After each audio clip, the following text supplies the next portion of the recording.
Welcome everyone to Adventure Wednesday. If you didn't catch last week's episode, here's what you missed. Welcome to Adventure Wednesday. This is the start of the third season. So right now, I am headed up to Mount Tom State Reservation. It's a place that I've brought you guys a couple of times before.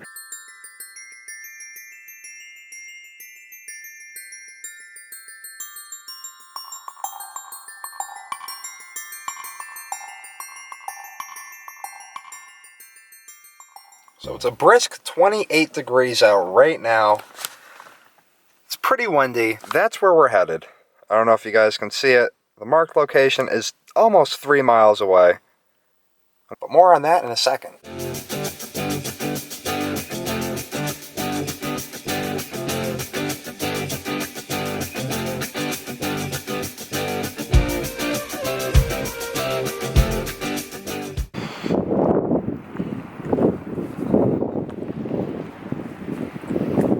Alright, so I went through the gate that I ended last week's episode with. I'm starting this three-mile walk to the Erie House ruins.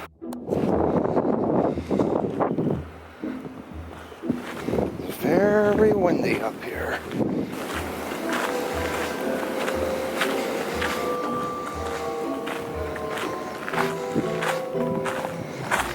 Alright, so right now I'm about a third of the way to the place that I'm going to, but I thought I would take this second to explain why I'm going here and what the significance is of this area during the holiday season. So if you guys remember season 1 of Adventure Wednesday, I took you to Goat's Peak. That's how you get there. Go right up that trail. But if you want to check that out, there's going to be a link in the description below, or you can click the annotation on the screen now. I'm sure many of you have heard the story of How the Grinch Stole Christmas. Well, the author of How the Grinch Stole Christmas was Dr. Seuss, a pen name for Theodore Geisel, a man who was born in Springfield around the turn of the 20th century. He grew up, his father managed a brewery that ended up going out of business when Prohibition was enacted, but that's all stuff you don't need to know about. But what you do need to know is that a lot of the places in his stories were inspired by actual towns and cities near Springfield where he grew up, and no exception was How the Grinch Stole Christmas. It is believed by many locals, it's local legend, it's unconfirmed, there's no factual, actual statements, but many people believe Theodore Geisel got his inspiration for How the Grinch Stole Christmas from Mount Tom and a certain individual who used to live on the mountain. It has gone through as urban legend, as local folklore, whatever you want to call it, as close to a story that I think is accurate. This is what I've put together from the different versions that I've heard of it. But it goes a little something like this. There was a vagabond, there was a bum, there was homeless individual, whatever you want to call them, living here on Mount Tom. Now, he would go down to the city of East Hampton and steal items, whatever he needed. He didn't have money to purchase those items.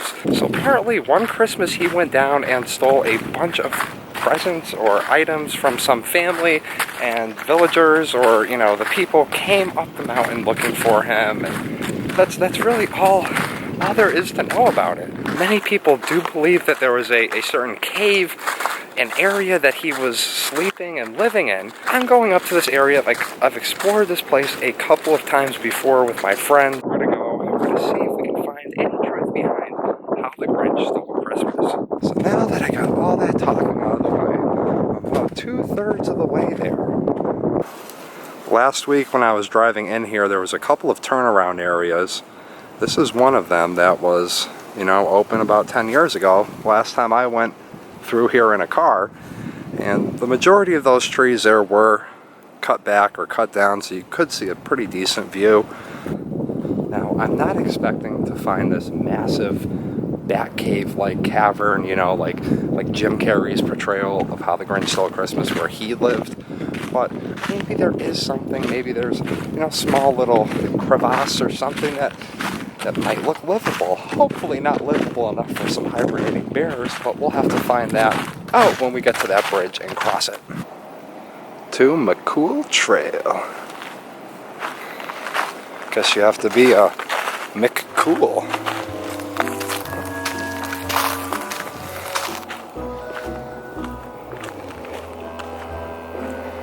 Got any caves up there? What's that?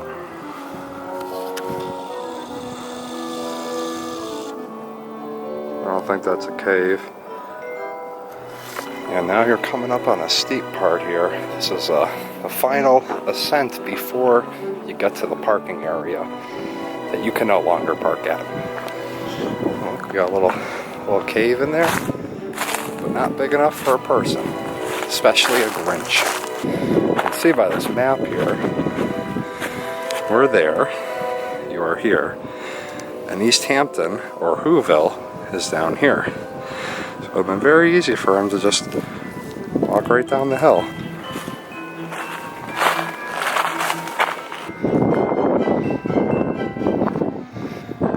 Here we are, we're up at the top.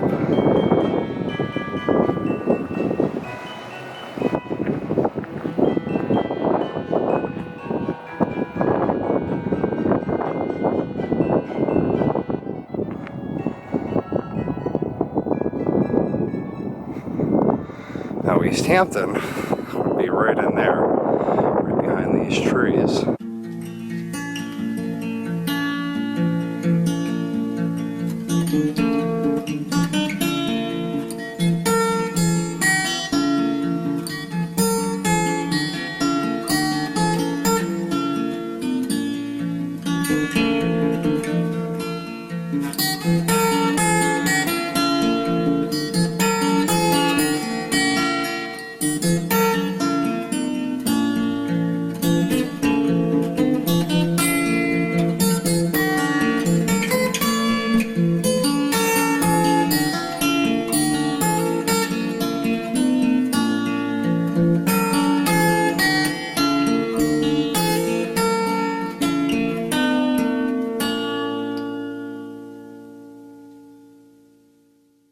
Just to give you guys an idea of how windy it is up here, those clouds are moving at actual speed.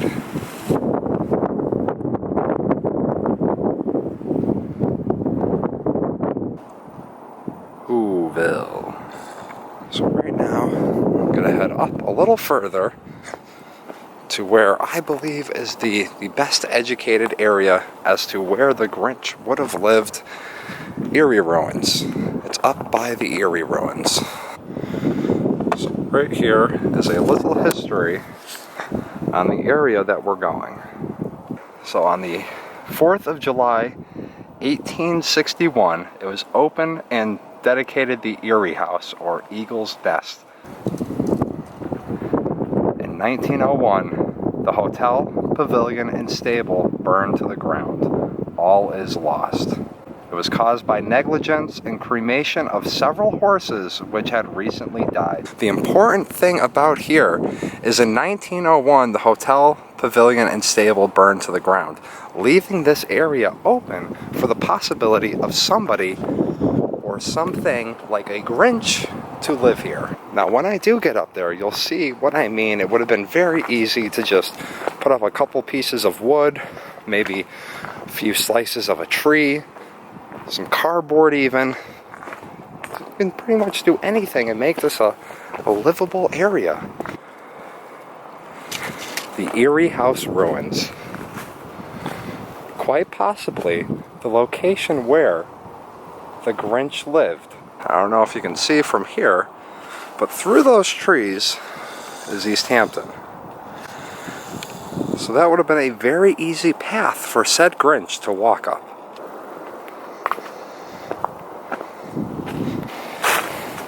Here you have it, folks.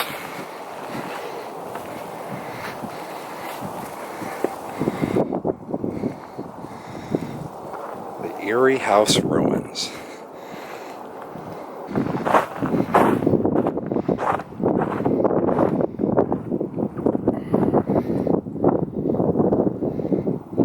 I'm going to what used to be the basement.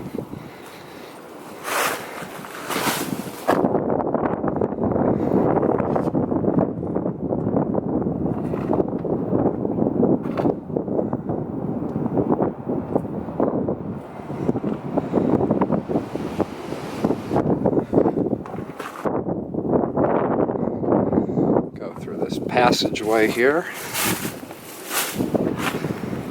Still way way too windy to bring Icarus up.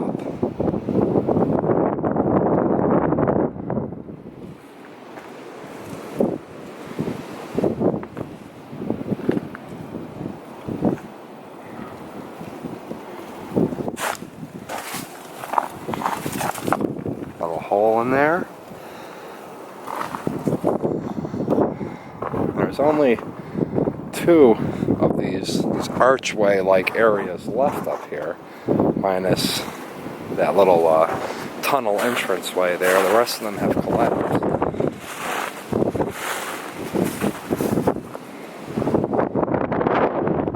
So I mean, just use your imagination. Granted, the time that this guy would have been living up here would have been shortly after it burned down, so many of the structure could have still been intact. Many of the stonework is still intact to this day. We still have all the rock walls up there. There's still even this little path, the road to get in. You can still see how the rock work has held up over the years, keeping that area lined up. It's quite possible that the old Grinchy lived in here.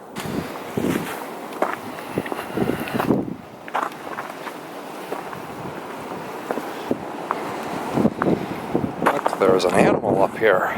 Looks like a dog.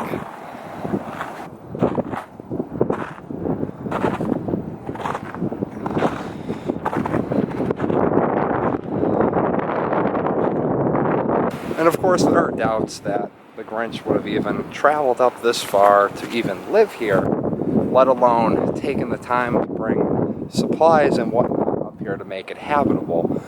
It's very possible that he could have lived here, but for the time being, enjoy a time lapse of right here.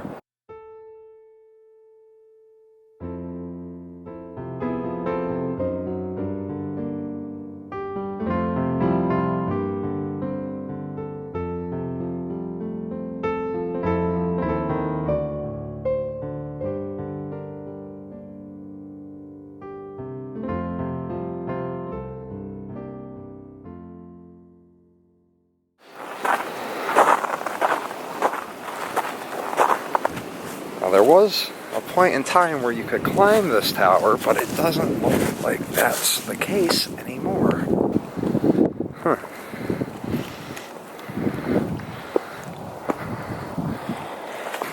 Go take a peek out over here.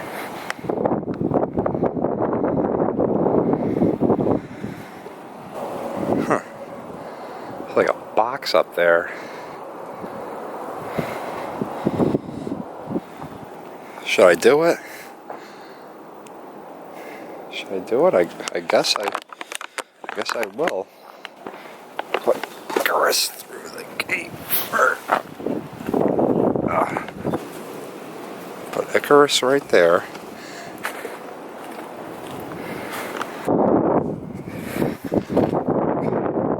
Do I crawl under there?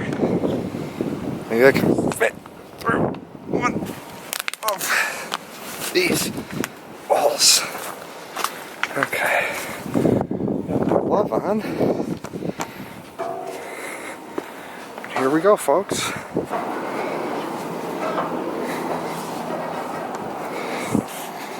we go. We're at the first landing. Huh, somebody wrote on the roof there. Huh. I don't think I should use that one.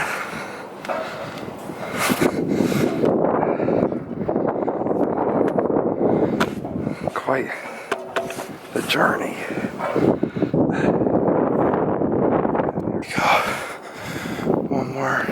Oh, there was a lock on here. I do vaguely recall finding one of these towers before. Get into it. Huh. It's like a box.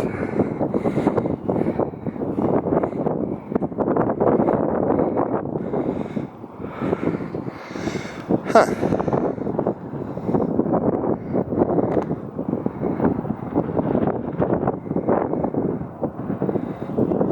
Well, made it to the top.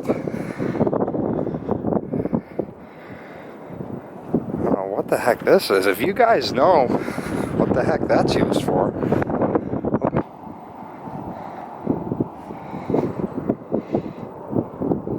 Guess I'll set the camera up for a time lapse up here. Kind of high up here.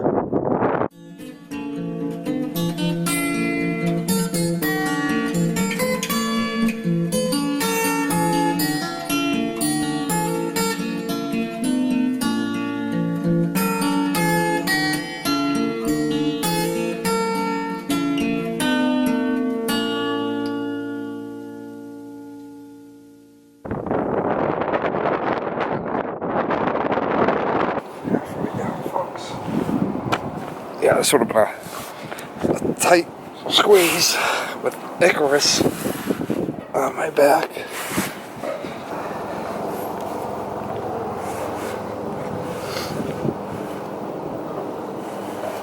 Look, there's a helicopter.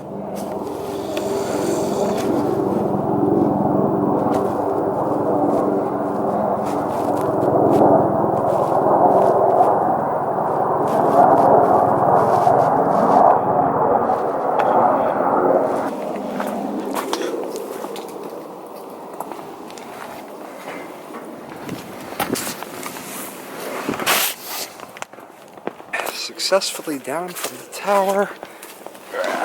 Icarus. I wonder what's in there. Looks like the door's kind of open. I mean, it's not. What's in there? Hello? Nope.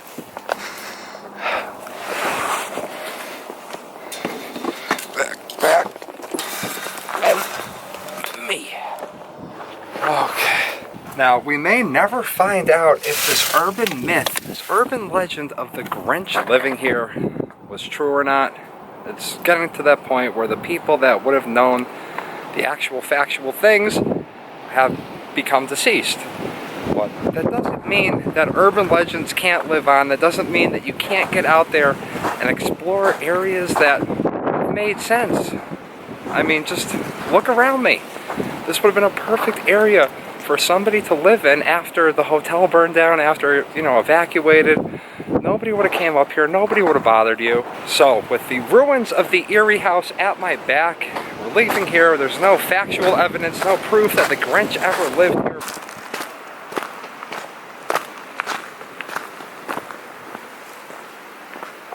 As I leave the gates that I entered through, next week on Adventure Wednesday, we'll be traveling through those gates and down this trail right here, bringing you guys into the city of Whoville. Thank you everyone for watching this week's Adventure Wednesday. If you want to see the conclusion, stay tuned for next week's episode. Don't forget to hit the thumbs up button if you enjoyed the video. Subscribe to the channel if you're new around here, and I'll see everybody tomorrow for Thungry Thursday.